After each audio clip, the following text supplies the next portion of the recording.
2024 లేదా 25లో డిగ్రీ లేదా బీటెక్ చదివారా? సాఫ్ట్వేర్ జాబ్ కోసం ఎదురు చూస్తున్నారా? అయితే కోడ్ జ్ఞాన్ 100 డేస్ కోర్సులో చేరండి, జాబ్ సాధించండి.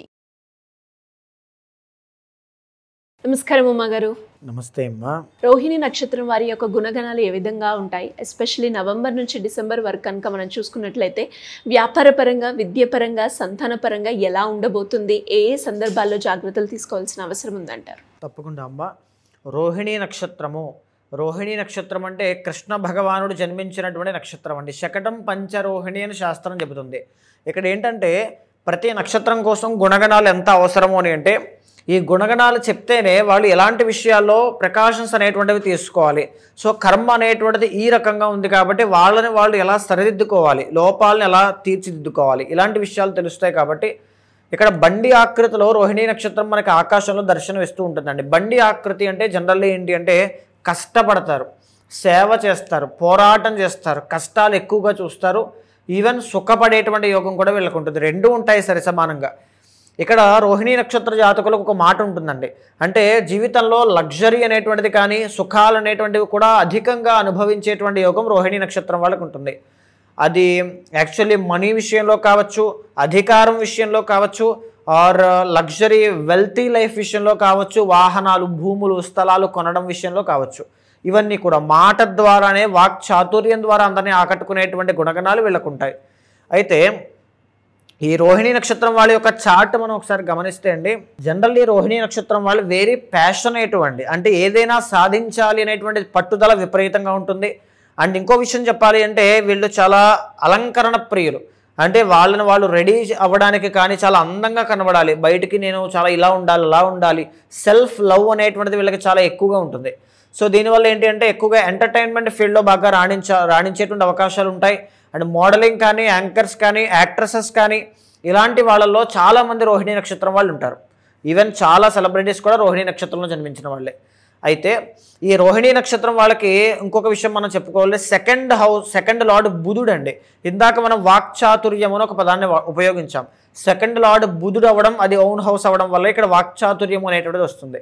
అంటే మల్టీ లింగ్వల్ పర్సన్స్ అనమాట. ఏ లాంగ్వేజ్లోనైనా మాట్లాడగలరు, అనర్గళంగా మాట్లాడగలరు, వీళ్ళ మాటకు ఒక విలువ ఉంటుంది, కమాండింగ్ పవర్ వీళ్ళకి వస్తుంది. అండ్ తర్వాత ఏంటంటే మనీ ఎర్నింగ్స్ కూడా మల్టిపుల్ వేస్ నుంచి సంపాదించగలిగేటువంటి తెలివితేటలన్నీ కూడా రోహిణి నక్షత్రం వాళ్ళకి ఖచ్చితంగా ఉంటాయి. థర్డ్ లార్డ్ చంద్రుడు అవ్వడం, ఫోర్త్ లార్డ్ రవి అవ్వడం, తండ్రి అనేటువంటిది వీళ్ళకు ఒక బలం. బికాజ్ ఫోర్త్ లార్డ్ ఎప్పుడైతే రవి అవుతారో, ఫోర్త్ అంటే మాతృస్థానం అంటే కుటుంబ స్థానము, అంటే అది అక్కడ రవి అనేటువంటి ప్లేస్మెంట్ ఎప్పుడైతే సింహం వల్ల ఉంటుందో, తండ్రి అనేటువంటి ఆయన కేర్ చేయడం వల్ల వీళ్ళ లైఫ్లో చాలా సాధిస్తారు. తండ్రి అనేటువంటి ఆయన ఒక తల్లిలా కేర్ చేయడం కానీ, లేకపోతే ఆయనే దగ్గరుండి నడిపించడం కానీ, ఎవ్రీథింగ్ అన్నీ కూడా తండ్రి వల్లే వీళ్ళకి సాధ్యమవుతాయి. అదృష్టం కూడా అంతే వాళ్ళ వల్లే పడుతుంది. ఫిఫ్త్ లార్డ్ ఎప్పుడైతే బుధుడు అవుతారో, సో ప్రధానంగా ఏంటి అంటే పిల్లలు పుట్టిన తర్వాత ఆడ సంతానము అనేటువంటిది కలిగే అవకాశములు, కవల పిల్లలు పుట్టేటువంటి అవకాశములు చాలా ఎక్కువగా ఉంటాయండి. సో సంతానము, ఆడ సంతానం కలిగిన తర్వాత వీళ్ళ లైఫ్లో సక్సెస్ అనేటువంటిది చాలా ఎక్కువగా చూస్తారు. అండ్ ఒకవేళ వీళ్ళ చార్ట్లో బుధుడు బాగాలేకపోతే, ఇప్పుడు నేను చెప్పిన 2 ఫ్యాక్టర్స్, వాక్చాతుర్యం, మనీ మల్టిపుల్ వేస్లో సంపాదించడం అండ్ ఏ పిల్లలు, వీటి విషయాల్లో చేంజెస్ అనేటువంటివి ఖచ్చితంగా వస్తాయి. కొంచెం కేర్ఫుల్గా ఉండాలి. 6th లార్డ్ శుక్రుడు అవ్వడం వల్ల విమెన్ రిలేటెడ్ ప్రాబ్లమ్స్ అనేటువంటివి ఎక్కువగా కనబడతాయండి. అంటే ఇక్కడ వీళ్ళకి చూడండి, 3rd లార్డ్ చంద్రుడు అవ్వడము, అంటే చంద్రుడు అంటే స్త్రీ. సో జనరల్లీ ఇక్కడ సిబ్లింగ్స్ హౌస్ ఎప్పుడైతే చంద్రుడు ఉన్నారో, చెల్లి అనేటువంటి వాళ్ళ వల్ల వీళ్ళకి ఎక్కువగా క్లాషెస్ రావడం కానీ, మిస్అండర్స్టాండింగ్స్ అనేటువంటివి ఉండడం కానీ, వాళ్ళ లైఫ్లో జరిగినటువంటి కొన్ని ఇన్సిడెంట్స్ ఏదైనా ఇబ్బంది కలిగించడం కానీ, ఇలాంటివన్నీ కూడా ఎక్కువగా ఉంటాయి. 6th లార్డ్ కూడా శుక్రుడు అవుతున్నారండి. విమెన్ రిలేటెడ్ ప్రాబ్లమ్స్ అనేటువంటివి ఉంటాయి. అంటే ఎంత లేదన్నా వీళ్ళు ఎంత అనుభవించిన లైఫ్ అనే పీస్ ఆఫ్ మైండ్ అనేటువంటిది వీళ్ళకి సరిగ్గా ఉండదు. సో వీళ్ళకి లంగ్స్కి సంబంధించినటువంటి ఆరోగ్య సమస్యలు వచ్చే అవకాశములు చాలా ఎక్కువగా ఉంటాయి. కొంచెం కేర్ఫుల్గా ఉండాలి. రెస్పిరేటరీ ప్రాబ్లమ్స్ కానీ, డైజెషన్ ప్రాబ్లమ్స్ కానీ వచ్చే అవకాశాలు ఉంటాయి. చాలా చాలా జాగ్రత్తగా ఉండాలి అని చెప్పొచ్చండి.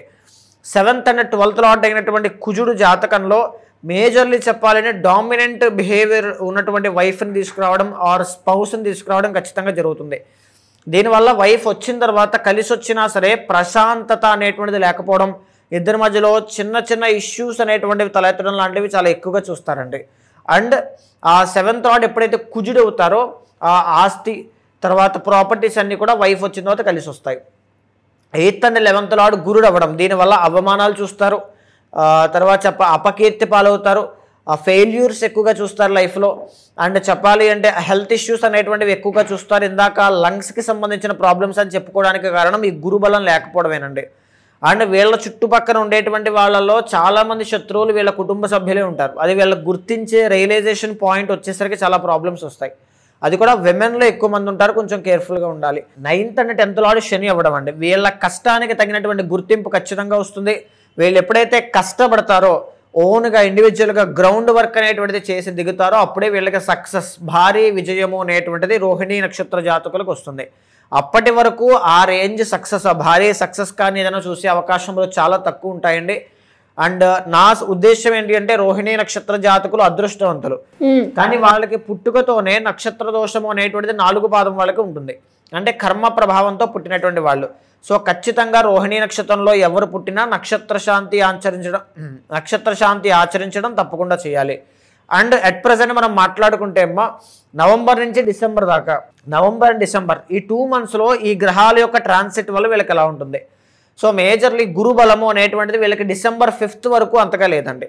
గురుబలం ఎప్పుడైతే వీక్ అవుతుందో మనీ విషయంలో కానీ, ట్రాన్సాక్షన్స్ విషయంలో కానీ, పేరు విషయంలో కానీ, కష్టపడేటువంటిది ఆ విషయంలో కానీ కాస్త ప్రాబ్లమ్స్ అనేటువంటివి చూస్తారండి. సో ఆ విషయంలో చాలా చాలా కేర్ఫుల్గా ఉండండి. December 6th లోపు మీరు ఏదైనా ప్రాజెక్ట్ ఓకే చేసినా, ఆర్ లేకపోతే డబ్బులు అనేటువంటివి ఇన్వెస్ట్మెంట్ చేసినా, ఏదైనా ఒక మాట సరిగ్గా మాట్లాడకపోయినా అపకీర్తి పాలయ్యే అవకాశాలు ఎక్కువగా ఉంటాయి. అవమానపడతారు, చిన్న చిన్న చికాకులు అనేటువంటివి చాలా ఇబ్బంది పెట్టే అవకాశం ఉంటుంది. అండ్ శని రాహు అనేటువంటి గ్రహాల యొక్క ప్రభావం 10th house మీద పడడం వల్ల ఫ్యామిలీకి దూరంగా వెళ్ళి పనిచేయాల్సినటువంటి అవకాశాలు చాలా ఎక్కువగా రావడం కానీ, కెరీర్లో ఒడిదుడుకులు అంటే కష్టము బాగా ఎక్కువగా చూస్తారు, స్ట్రెస్ ఎక్కువగా ఉంటుంది, ఫ్రస్ట్రేటెడ్ అవుతారు, ఎందుకు ఇదంతా కూడా అనేటువంటి ఒక ఫీలింగ్ కలుగుతూ ఉంటుంది. అంటే సాటిస్ఫాక్షన్ అనేటువంటిది లేకపోవడం లాంటివి చాలా ఎక్కువగా చూస్తారండి. సో శని రాహు యొక్క ప్రభావం తప్పకుండా వృషభ రాశి మీద చాలా ఇంపాక్ట్ చూపిస్తుంది. కాబట్టి December end వరకు అండ్ January 12th వరకు కూడా చాలా చాలా కేర్ఫుల్గా ఉండాలి. మేజర్లీ చెప్పాలి అంటే అండి వీళ్ళకి November 17 తర్వాత నుంచి రవి అనేటువంటి ఆయన 7th హౌస్లోకి, బుధుడు కూడా 19th వరకు 7th హౌస్లో, కుజుడు December 6th వరకు 7th హౌస్లోకి వెళ్తున్నారు. భార్య వల్ల ఏదైనా కలిసి వచ్చేటువంటి యోగము అంటే లేకపోతే ఏదైనా స్పౌస్ రిలేటెడ్ గుడ్ న్యూస్లు వినడం కానీ ఎక్కువగా జరుగుతుంది. భార్య ఇచ్చినటువంటి సలహాలన్నీ కూడా వీళ్ళకి చాలా బాగా పనిచేయడం కానీ, వాళ్ళ వల్ల ఆస్తులు ఏదైనా కొనడం కానీ, కొత్తగా ఏదైనా భూములు కొనడం, వాహనాలు కొనడం, ఇలాంటివన్నీ శుభకార్యాలు ఏదైనా జరిగేటువంటి అవకాశంలో చాలా ఎక్కువగా కనబడతాయి అని చెప్పొచ్చండి. అండ్ మేజర్లీ 6th లో శుక్రగ్రహ సంచారం కూడా మిశ్రమంగా యోగిస్తుంది, అంటే పెద్దగా బలంగా కాదు. అంటే దీనివల్ల ఏంటంటే సినీ నాటక కళారంగంలో ఎవరైతే మూవీ ఫీల్డ్లో వర్క్ చేస్తూ ఉంటారో, AI విర్చువల్ రియాలిటీ సంబంధించిన సాఫ్ట్వేర్ జాబులు చేస్తుంటారో మీ పెర్ఫార్మెన్స్ అనేటువంటిది తగ్గడం లాంటివి ఎక్కువగా గమనిస్తారు. సో ఖచ్చితంగా చాలా జాగ్రత్తగా శుక్రబలాన్ని పెంచే విధంగా ఈ మాసంలో నవంబర్ ఎండలోపు మహాలక్ష్మీదేవికి కుంకుమార్చన చేయడం కానీ, పసుపు కొమ్ములు సమర్పించడం కానీ చేయండి. డిసెంబర్ వచ్చిన తర్వాత శుక్రబలం పెరుగుతుంది. ఖచ్చితంగా మీలో ఎనర్జీస్ అన్నీ కూడా చాలా ఫాస్ట్గా మూవ్ అవుతాయి. ఎందుకంటే గురు ట్రాన్సిట్, శని ట్రాన్సిట్, రాహు కూడా ట్రాన్సిట్ అవుతారు ఎండలో, శుక్రుడు కూడా ట్రాన్సిట్ అవుతారు, ఆల్మోస్ట్ రవి కూడా, కుజుడు కూడా ట్రాన్సిట్ అవుతారు. కాబట్టి ఖచ్చితంగా మీ ఎనర్జీస్ అనేటువంటిది హై లెవెల్లోకి వెళ్తాయి. కానీ ఒక విషయం ఏంటంటే అండి, December 17 తర్వాత రవి అష్టమ స్థానంలోకి వెళ్తారు. దీనివల్ల ఫాదర్కి హెల్త్ ఇష్యూస్ రావడం, కుజుడు కూడా December 6 తర్వాత అష్టమంలోకి వెళ్తారు. భూములు తర్వాత ఆస్తుల విషయంలో ఏదైనా ప్రాబ్లమ్స్ రావడం కానీ, లిటిగేషన్స్లో ఇరుక్కోవడం కానీ 100% ఒక 40 days పాటు ఇబ్బంది ఉంటుందండి. సో దాన్ని చాలా జాగ్రత్తగా పర్సనల్ చార్ట్ చూసుకుని కనుక మీరు ముందుకు అడుగు వేయగలిగితే ఎక్స్ట్రాడినరీ లైఫ్ అనేటువంటిది ఖచ్చితంగా కనబడుతుంది.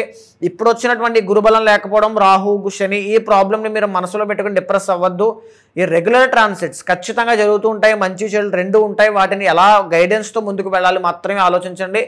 పర్సనల్ చార్ట్ బలంగా ఉంటే చాలా ఈజీగా దీన్ని ఓవర్కమ్ చేసేటువంటి యోగం మీకు పడుతుంది అని చెప్పొచ్చమ్మా. మరి ఇంకా ఎవరికైనా కూడా వాళ్ళు ఏదైతే సమస్య ఎదుర్కొంటున్నారో దానికి సంబంధించి మీ దగ్గర పరిష్కారం తీసుకోవాలి అనుకునే వాళ్ళు ఎవరైనా కూడా మిమ్మల్ని అప్రోచ్ అవ్వాలి అంటే ఏ విధంగా ఉంటుంది మా గారు? తప్పకుండా అండి. ఇప్పుడు మనం మాట్లాడుకునేటువంటి ప్రతి అంశము కూడా గోచారానికి సంబంధించిన డిఫాల్ట్ జాతక చక్రానికి సంబంధించిందండి. సో చాలా మంది ఏంటి అంటే జీవితంలో ఎడ్యుకేషన్ చదివేటప్పుడు వాళ్ళని ఏదో తొందరపాటు నిర్ణయాల్లో ఒక కోర్సులో జాయిన్ చేసేసేయడం కానీ, పెళ్లి విషయంలో కూడా తొందరపాటు నిర్ణయాలతో వివాహం చేసేయడం కానీ, సంతాన విషయంలో, ఉద్యోగ విషయంలో, ట్రాన్స్ఫర్ విషయంలో, ఫారెన్ విషయంలో అనేక విషయాల్లో గైడెన్స్ అనేటువంటిది లేక చాలా ఇబ్బందులకు గురవుతుంటారండి. అలాంటి వాళ్ళు ప్రతి ఒక్కరికి కూడా మీ వెనకాల నేను ఉంటాను. మీ యొక్క జాతకాన్ని తీసుకునండి, మీకు కింద కనిపించే నెంబర్కి కాల్ చేస్తే మా వాళ్ళు మీకు పూర్తి వివరాలు అందిస్తారు. మీ జాతకాన్ని చూసిన తర్వాత గోచారంతో సమన్వయం చేస్తూ ఏదైనా దోషాలుంటే శాంతి పరిహారములు ఆచరింపజేసి ఏది రైట్ ఏది రాంగ్, మంచి చెడు ప్రతిదీ కూడా డిస్కస్ చేద్దాము. ఖచ్చితంగా భగవత్ అనుగ్రహం కలిగేలా చేస్తాను. థ్యాంక్ యూ అమ్మ గారు. Thank you so much. నమస్తే అమ్మా.